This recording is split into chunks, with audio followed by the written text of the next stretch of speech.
Good afternoon. This is Kathy Neifeld with Agency One, and I am thrilled to welcome our friends from both Agency One and BSMG and BUA to our webinar today featuring current trends and a market update as it relates to the life settlement industry. Our featured speakers today are Drew Grifo and Steve Ruggieri. Drew and Steve are longtime friends of Agency One and widely recognized throughout the life settlement industry as experts in their field. They established a life settlement organization back in 2013 called Commonwealth Capital Brokerage, or as we like to refer to it as CCB. And Agency One has been privileged to know and have a relationship with Steve and Drew for well over a decade. I can't believe that it's been that long. Both Drew and Steve have roots that are very long and deep in the life settlement industry and in the insurance and financial services industry. Drew has been working in the industry since 2002, having worked for one of the nation's largest banks, along with a specialty finance company focusing on life insurance and longevity-based assets.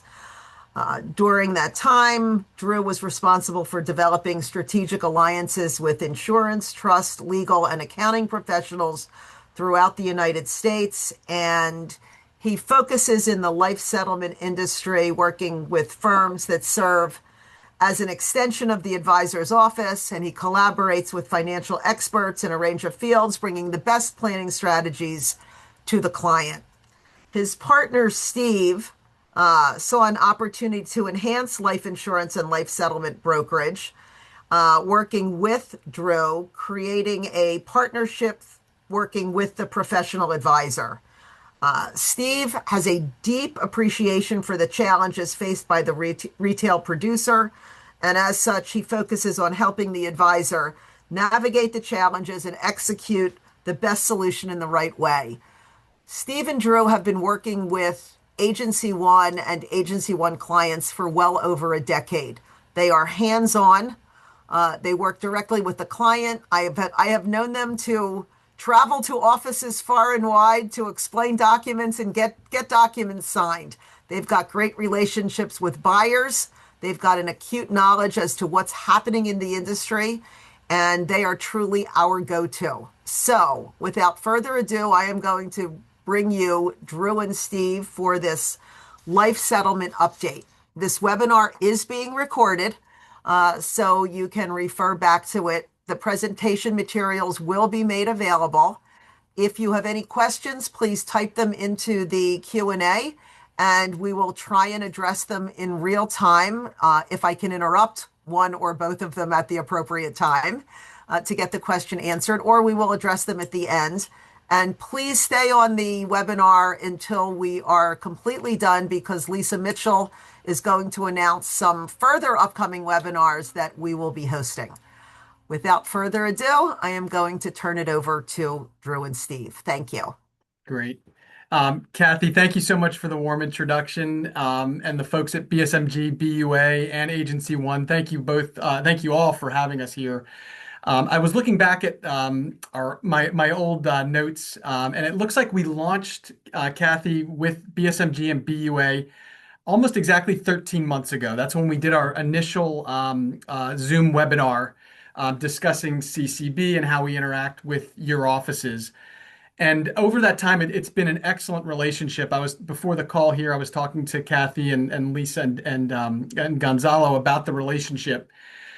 We've generated, over that 13-month period, we've generated roughly 26 life settlement cases. Of those, we've gone to closing with over 10, and we've got 6 that are formally closed right now. So we've got a great start, a great track record with you guys, and we've had the privilege of interacting with a lot of sales professionals with both BUA and BSMG and Agency One. To the folks that we haven't met yet, we encourage you to reach out to Steve and myself. after this call, and we can discuss some of the concepts in a little bit more detail. The folks that we have interacted with have been very versed on the life settlement market. So Steve and I have been very, very impressed with the level of knowledge, but we also realize there are some folks on this call that may have very little understanding or experience within the life settlement market. So when we put together this presentation today, we sort of had to weigh both of those. We've got, on one hand, very experienced producers. We've got others that aren't. So what we decided to do is split the presentation into two parts.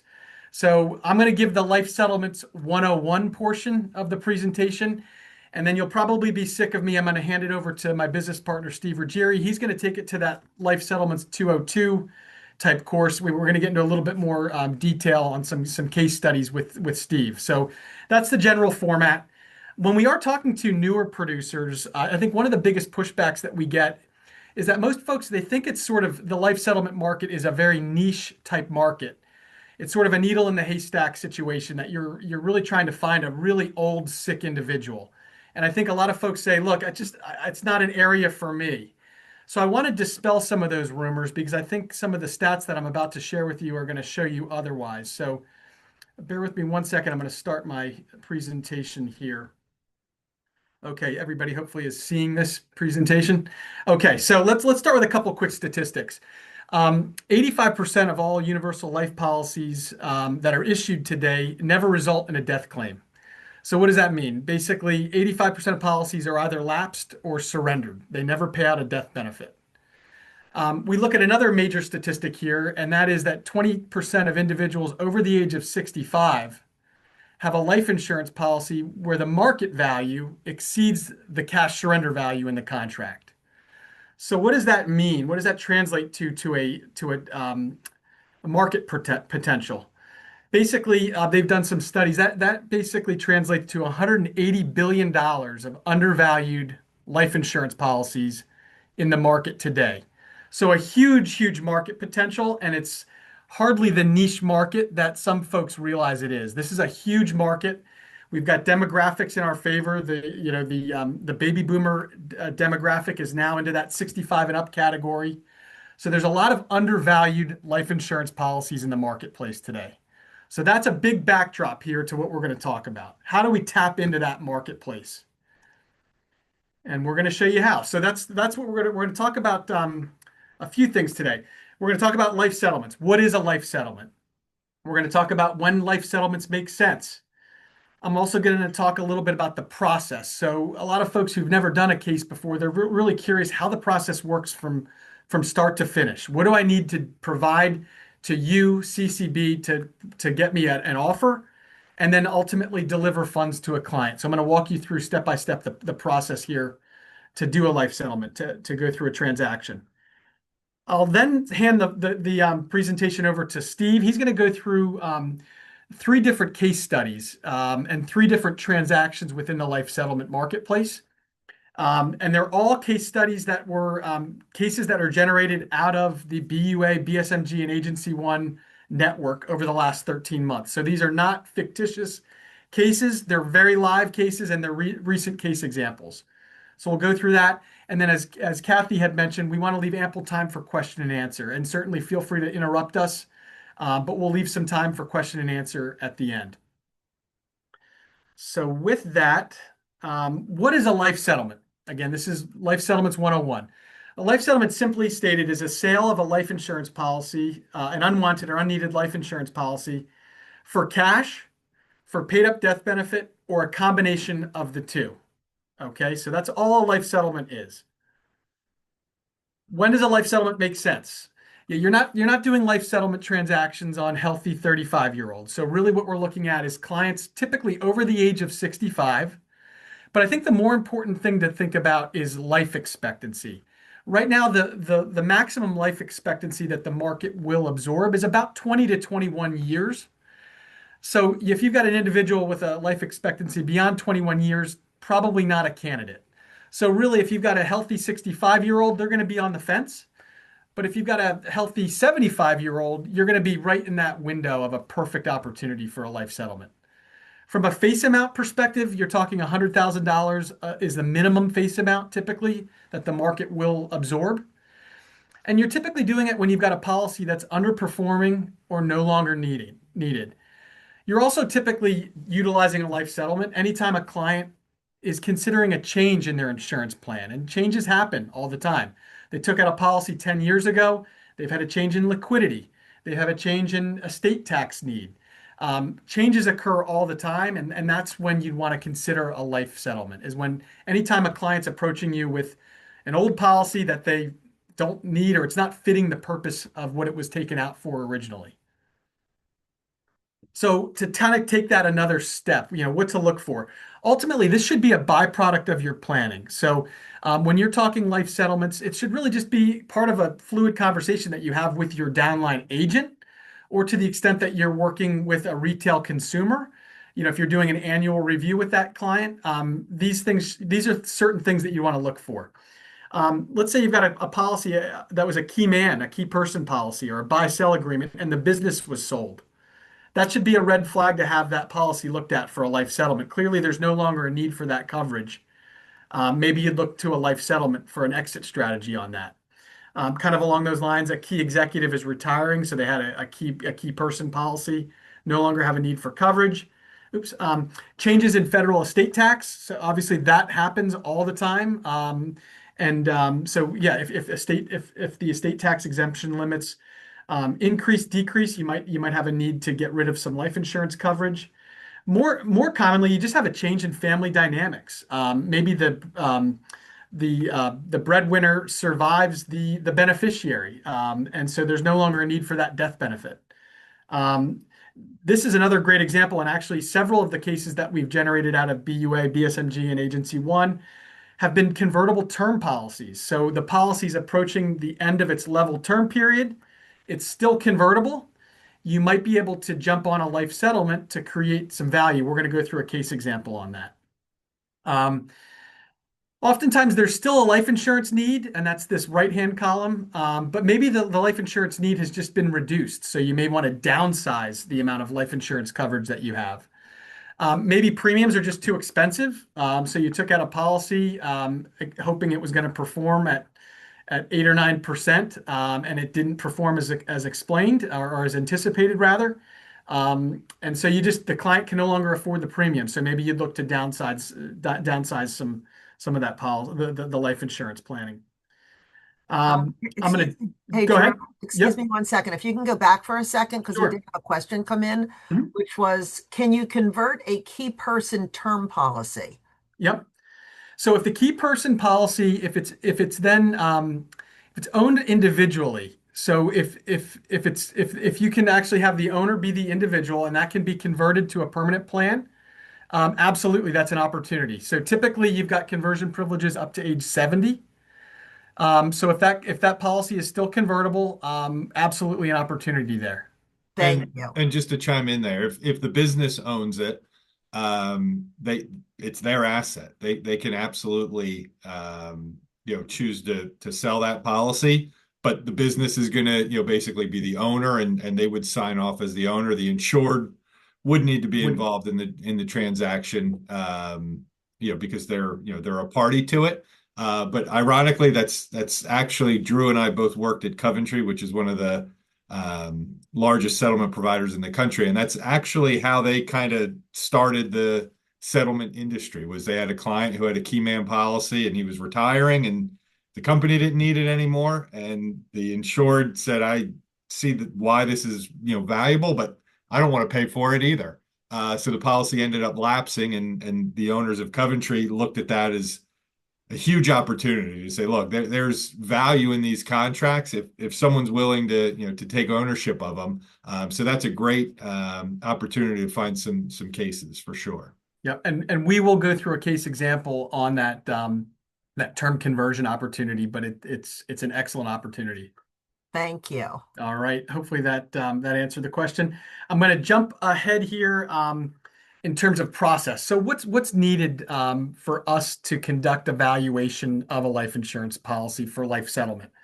The first thing is a current in-force illustration on the policy. We typically like to see those run for a minimum level premium solve to age 105. So if the policy can run out to age 105, great. If it only runs to 100, no big deal, get us that one. We can get a lot of information based off of that and some very basic information on the client. So where we get some of that basic information on the client is the second bullet point, a life settlement HIPAA. So get us the HIPAA. We can provide that to you, Kathy, so you can distribute that out. But on that HIPAA form is going to have some basic information on the client, date of birth, any health conditions. On that will also be obviously a HIPAA authorization for us to order medical records. That kind of gets into the third point. That HIPAA allows us to order the last 5 years of medical records. So if you don't have a file built, I know I'm going to pick on Dennis Bartos at Agency One. He typically always has a great file built for us. So he makes our job very easy. He packages the deal up. So to the extent that you've already done underwriting on a client, share with us those medical records. If you don't have the medical records, CCB, our company, will order them. We'll also order a life expectancy report, which is really just a mortality study that's done by a third-party underwriting group. And there's multiple in the marketplace. We'll order 1 or 2 life expectancies, and then we'll package the whole thing and send it out to the life settlement market. So that's really what's needed from a basic perspective. I'm going to dig a little deeper in terms of the whole process. So again, what we're going to do is we're going to identify a potential settlement opportunity. That starts with you giving us a call or shooting us an email. So you're going to share with us hopefully an illustration, and we'll let you know if we think the policy has legs as a life settlement. If it's a healthy 60-year-old male and it's a whole life contract, we'll probably tell you it's not worth our time. Let's focus on another case. If on the other hand we think it has some opportunity to get some value, we'll go ahead and we'll instruct you to order that in-force illustration. We'll get that HIPAA signed. You'll send those files to us. We'll order medical records if you don't have them already. We'll then order that life expectancy. Once we have all that in, now we've got a completely built file. And that's when the fun kind of starts. So Steve and I then send the file out. We've got, at any given time, there's 10 to 15 different active life settlement buyers within the marketplace. So Steve and myself and our team here, we send the file out to every single life settlement fund in the marketplace, and we build an auction for it. And really, the highest bidder ultimately gets that case. So that process from start to finish takes about, I would say on average, about 7 to 8 weeks. We said 5 to 9. You could make it quicker than that, but generally speaking, you're talking about a 1.5 to 2 month process from start to finish. Steve, I think we're gonna turn this over to you at this point. Yep. Okay, so hopefully you might be sick of hearing me talk, so I'm going to hand it over to my business partner, Steve.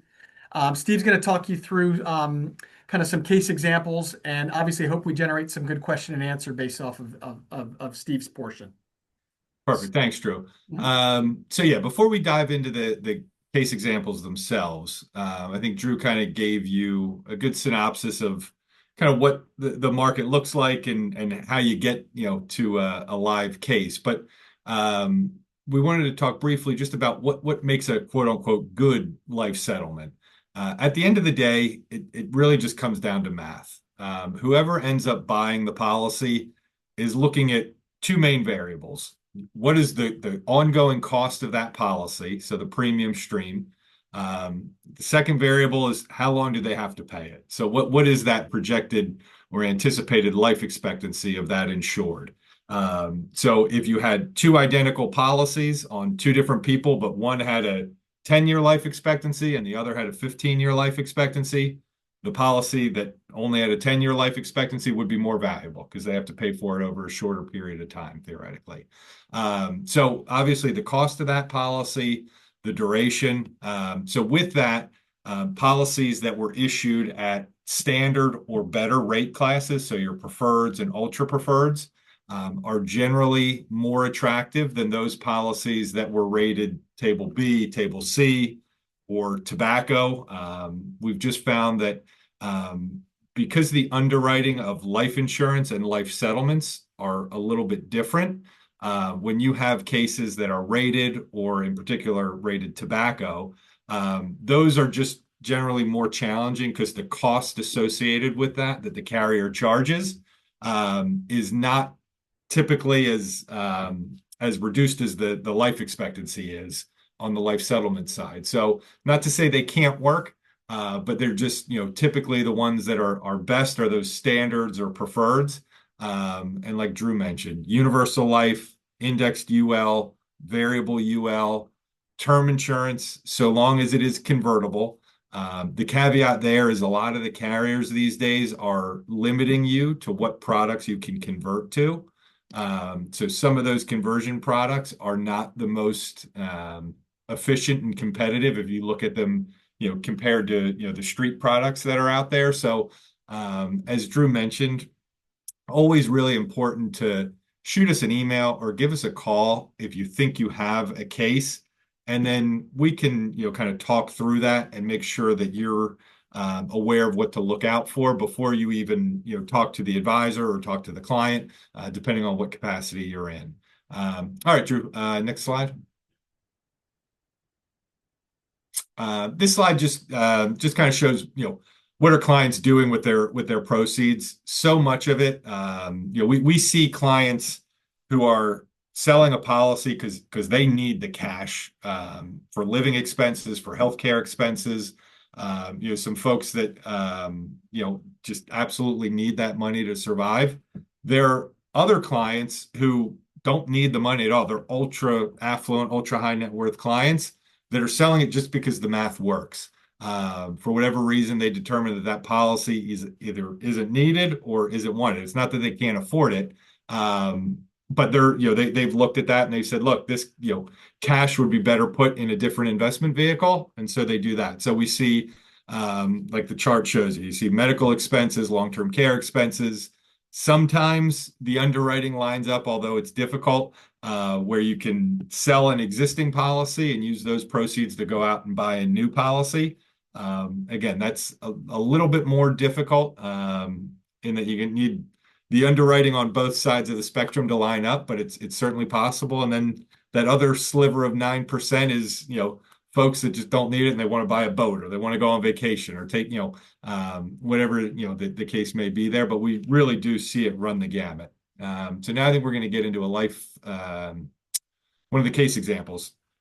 This was a great case from the folks at BSMG, actually, turned us onto this one. And this is what Drew was talking about earlier.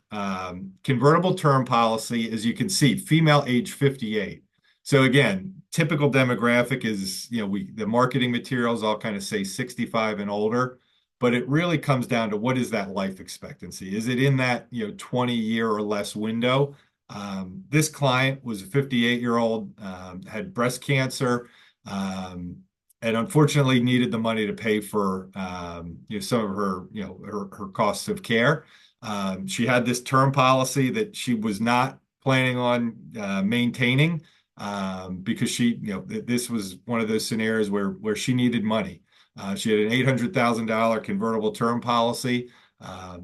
When we took it out to market, we built the file. Obviously, there were some health impairments with the cancer history. So we were able to fit her within that 20-year life expectancy window.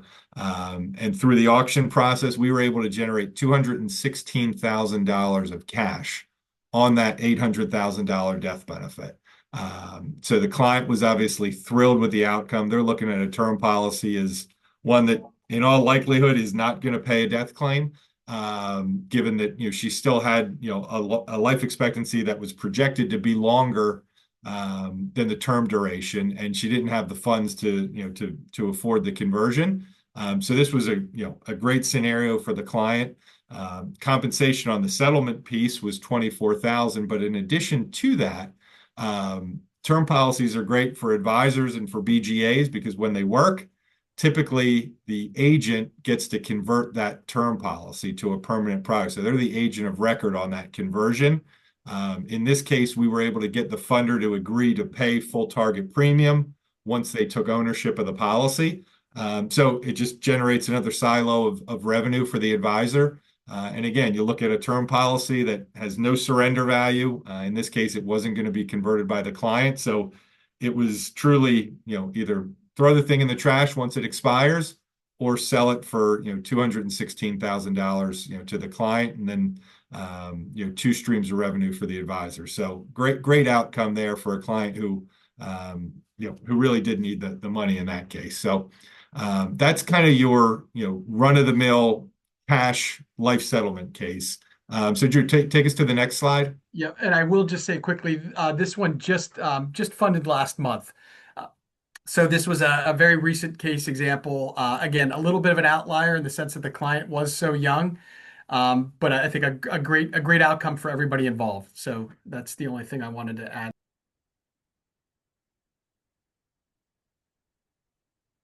So, what a retained death benefit option is. So the typical, life settlement is just the sale of a life insurance policy for a cash payment. That is probably 80% of the cases that we do.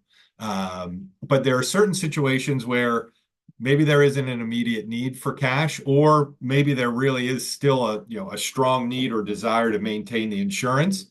But for whatever reason, they always say people love insurance, they just hate the premiums.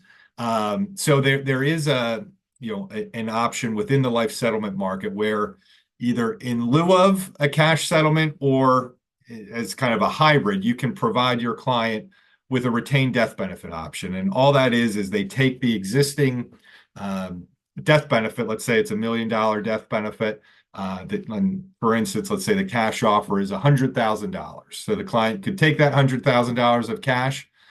In the event they don't really want cash or don't need cash, in lieu of that, maybe they could get $300,000 of retained death benefit.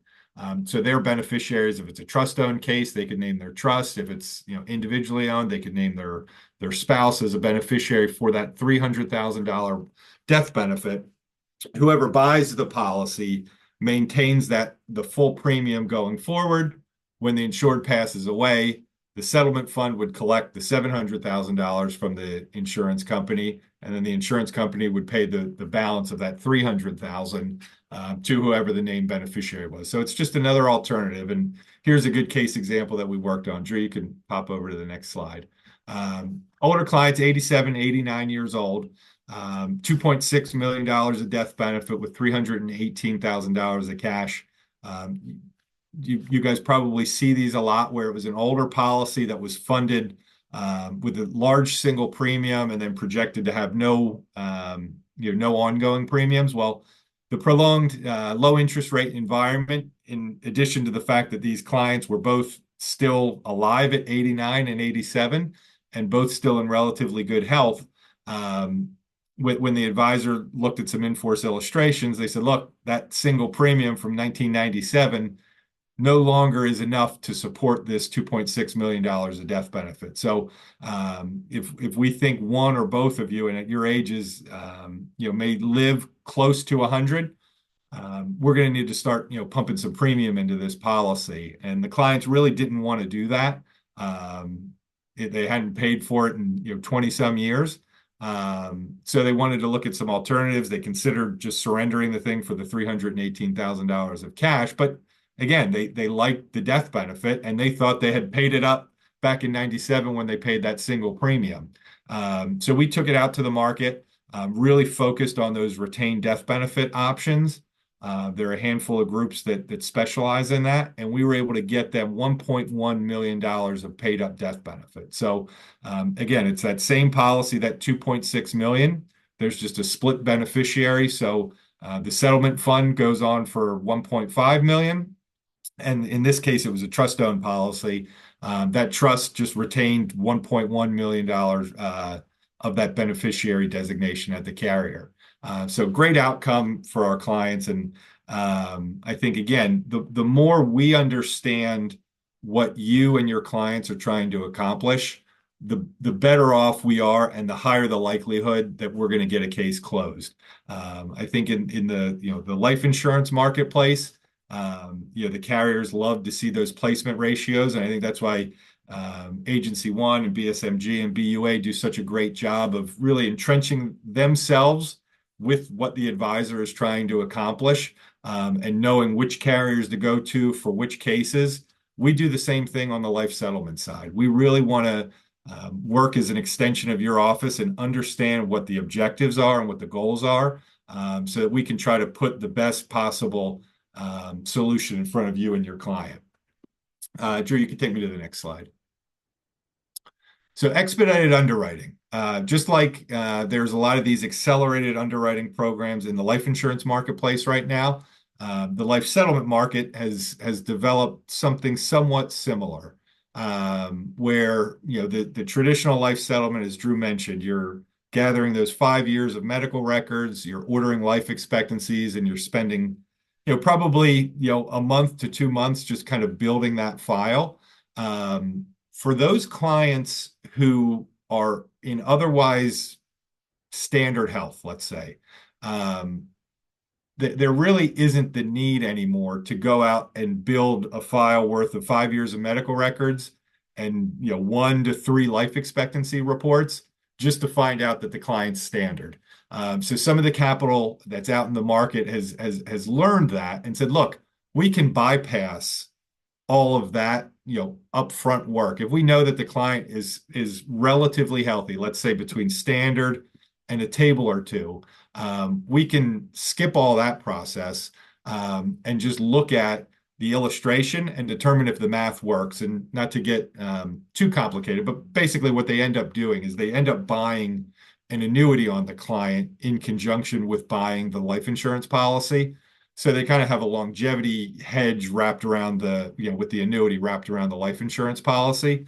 So if the insured lives longer than expected, they have those annuity payments coming in. And then in the event there's death, they obviously have the death benefit that they've invested in. So we've seen this come into play over the last, there were probably there was one main group that was doing it for the last probably 3 or 4 years, and another group came in within the last year. And it's kind of accelerated the competition in the market, and it's a great solution for those clients. And they can be 65, 68, even if they're healthy. So those life expectancy parameters are a little bit more liberal with the expedited underwriting, but we really want to look at those, really competitive permanent products. So it's not really a fit for term conversions. This is, your old GULs, or ULs or IULs that have good underlying secondary guarantees. Drew, you can flip me over to the next slide. Oh, all right, we can skip this one because I just kind of talked about it. And then, yeah, here we go. So we got a male age 71, again, issued 2012, super preferred. So that's sort of the wheelhouse that you want to look at. Those older GULs are a perfect fit for this type of program. It was $1 million face amount, $18,000 cash value. Again, this was a healthy 71-year-old.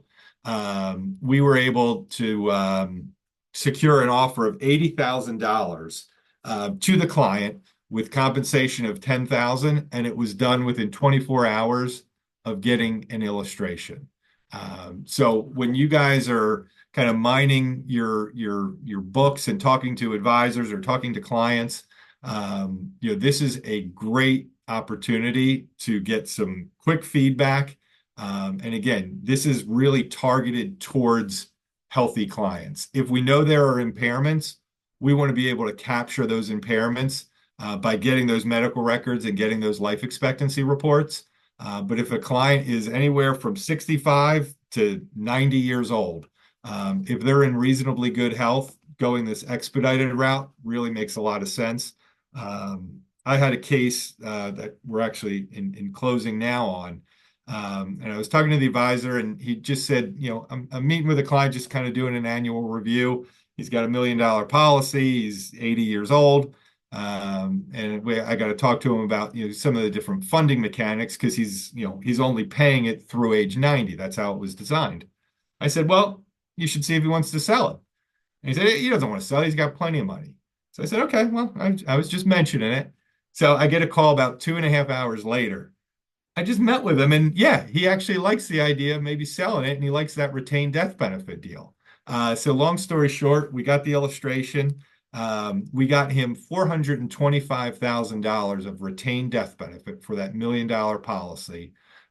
So the way he was funding it, he was paying like $5,500 a year, which is nothing for $1 million policy, but he was in good health and it was going to terminate at age 90.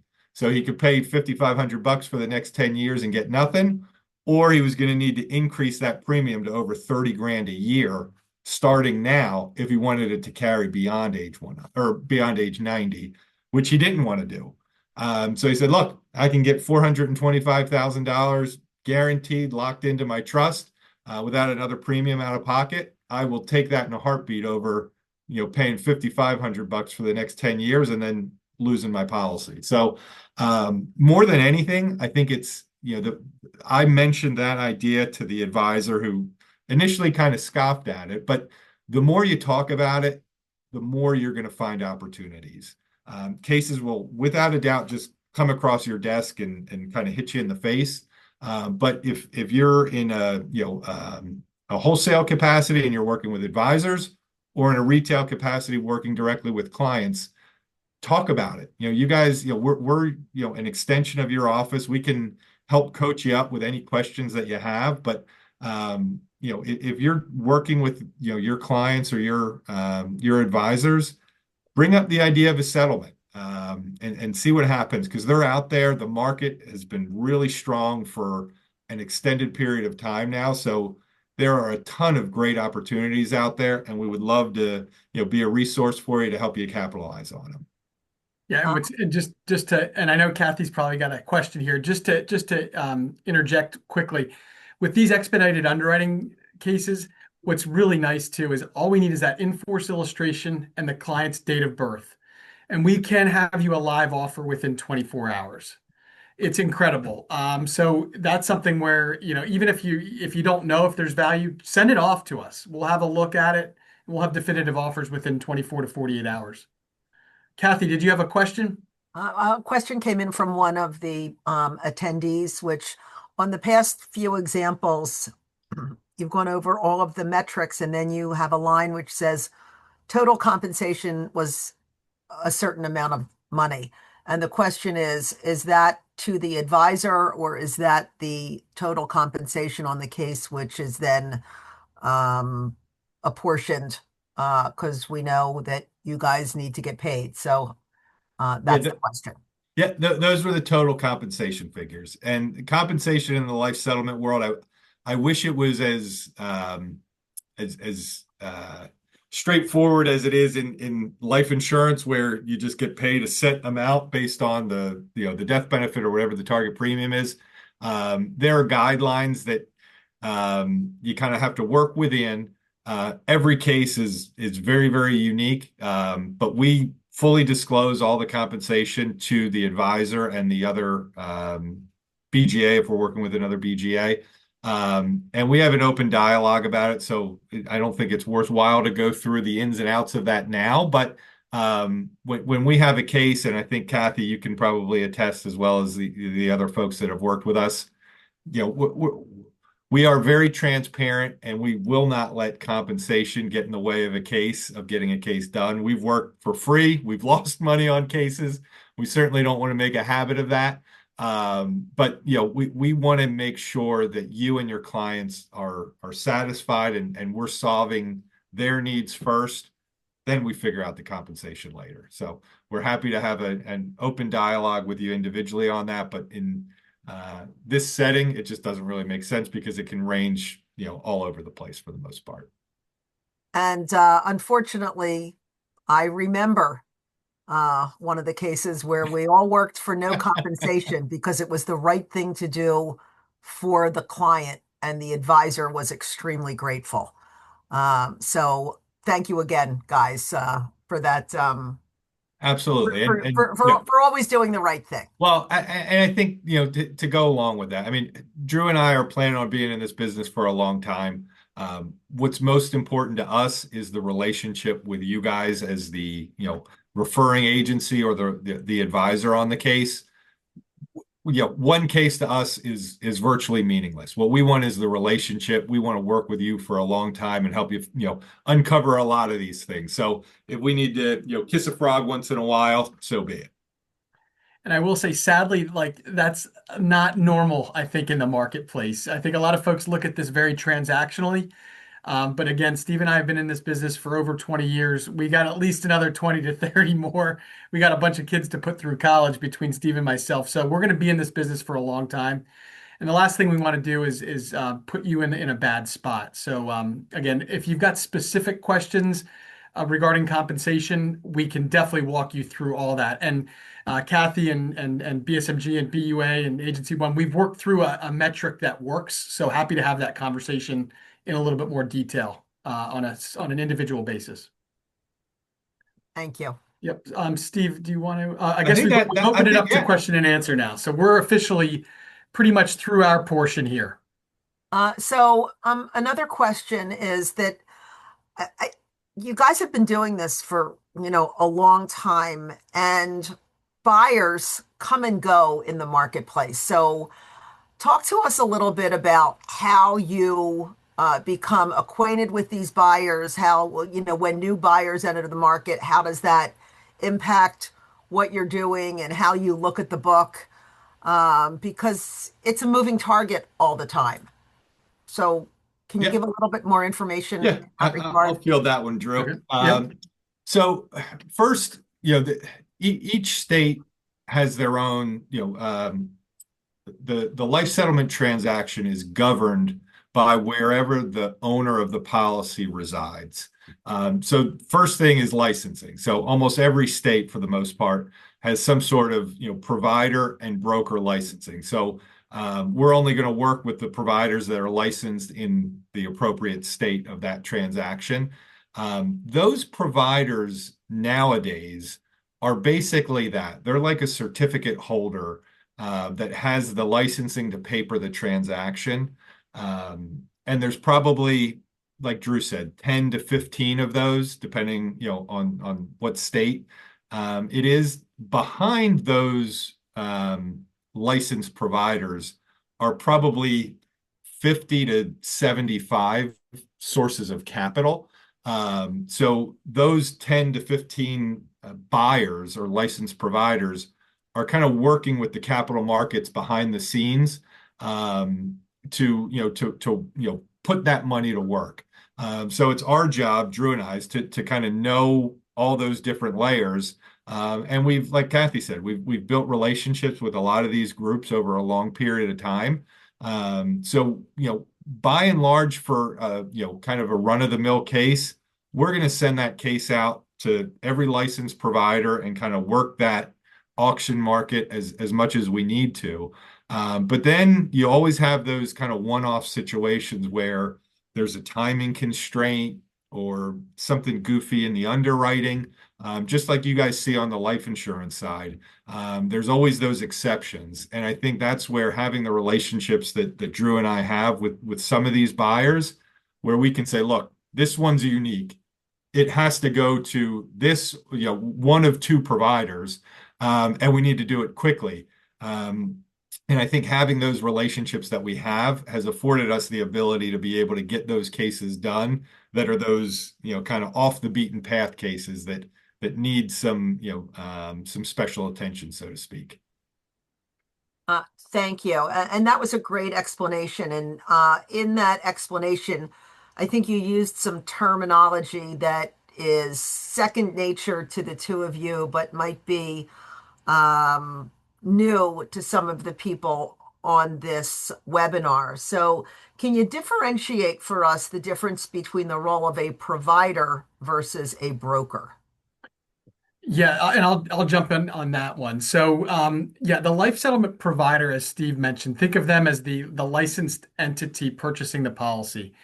So they're licensed with the state as the purchasing entity, and they have capital partners behind the scenes. So there's capital behind them. They're out there buying policies, but they're buying a policy, so they're a direct purchaser of the contract. Where a broker differs from that, Kathy, is that a broker is somebody like Steve and myself at CCB. We're a broker. So we're basically taking that file, we're sending it out to all the different life settlement providers in the marketplace, and we're beating those providers up for the best offer. So we don't have capital. So Steve and myself, we don't purchase policies. We're taking it to the capital partners in the marketplace. Does that make sense? Absolutely. But for the client that might be seeing commercials on during golf events or in the middle of the night, or for even a financial advisor, can they go directly to a provider and potentially not work with CCB? Yeah. Absolutely. Oh, Steve, did you want to yeah. take that? Yeah, sure, I'll take it. So yes, they can. So there's been a big push with some of these providers to try to capture some of that business directly from the consumer. The issue there is that they know that there's not an advisor working that and brokering that case among all the other providers because they're inexperienced consumers for the most part. So they're going to get, frankly, pennies on the dollar to what they could get if they take it out to an auction. If an advisor is well versed in the marketplace and knows how to navigate the ins and outs of it, then yeah, theoretically they could assist their client. We've been doing it, like Drew said, 20 some years. We think we're pretty good at navigating the market and creating that auction. So that we think the role of a broker is essential in making sure you're getting the most value for that policy. If you're, a consumer and you see an ad on TV and you send it to that one provider, if we did every case that we did and we accepted the first offer we got, Kathy, as Kathy can attest, we wouldn't be doing a very good job. And that's effectively what a client would be doing if they submit it, to a provider directly. And again, I think that, knowing the marketplace and generating that competitive environment, which is not always as easy as it sounds, that's where we, I think, really separate ourselves and make sure that we're generating, we work for the client at the end of the day. Yeah. Our job is to, kind of make those funders or providers squirm a little bit because they feel like they're spending too much. That's when we know we've done a good job. Thank you. At the end of the day, just to jump in, when a client sends a case directly to a life settlement fund, Steve and I actually sort of love that opportunity. Oftentimes, we're doubling and tripling the offer price that they had within days. So it's a really good opportunity for us to show our value. And again, the big thing there is the settlement provider, when they get a case on a direct basis, they aren't incentivized to pay top dollar for that policy. So again, Steve and I, we keep them in check. And that's really the name of the game here, is creating that auction and keeping those settlement funds in check. Great. Thank you. We are now 10 minutes before the hour. You gentlemen have been extremely generous with your time. I'm going to offer one additional opportunity to ask questions during this webinar. Steve and Drew are certainly available after the webinar to answer any additional questions or discuss any cases that you have, or anything else that you'd like to talk about regarding this industry for that matter. So with that, I am not seeing any additional questions. On behalf of Agency One and BSMG and BUA, thank you for your time and for sharing all of the knowledge that you shared. It's always been a pleasure, as I said, to work with you, and our advisors and their clients have always been extremely happy.